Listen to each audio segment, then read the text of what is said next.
আগে আমরা যে পেঁয়াজ সংরক্ষণ করতাম তাতে অনেক পেঁয়াজ নষ্ট হয়ে যেত। এই ঘর আমার অনেক সুবিধা। এই ঘরটা যদি আরো ১০ জনে পায় তাহলে আরো সুবিধা হবে। বাঁশের বেড়া দিয়ে ঘর নির্মাণ, ছোট ছোট ফ্যানের বাতাসে ভেতরে শীতল রাখা হয়। পচন রোধে এ ঘরে এভাবেই সংরক্ষণ করা হয় পেঁয়াজ ও রসুন।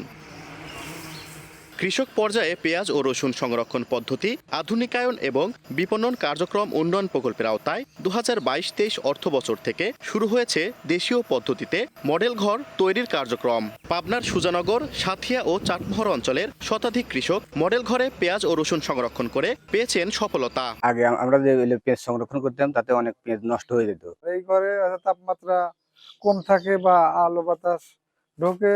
এই ঘর আমার অনেক সুবিধা।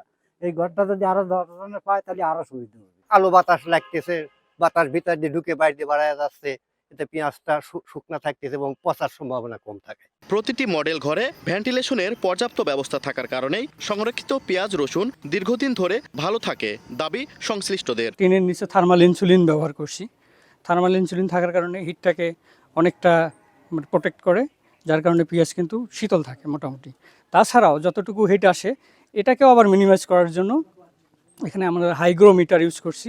কৃষকদেরকে যদি আরো একটু মোটিভেট করতে পারি, তাদেরকে যদি এই সংরক্ষণ প্রক্রিয়াটা শেখাতে পারি, তাহলে আমাদের দেশের উৎপাদন যেমন বাড়বে এবং বিদেশ থেকে আমদানি করতে হবে না এবং কৃষকরা ন্যায্য মূল্য পাবে, পেঁয়াজটা ভালোভাবে সংরক্ষিত হবে। প্রকল্পের শুরু থেকে চলতি অর্থবছর পর্যন্ত পাবনার কৃষক পর্যায়ে 185টি পেঁয়াজ ও রসুন সংরক্ষণ মডেল ঘর বরাদ্দ দেওয়া হয়েছে।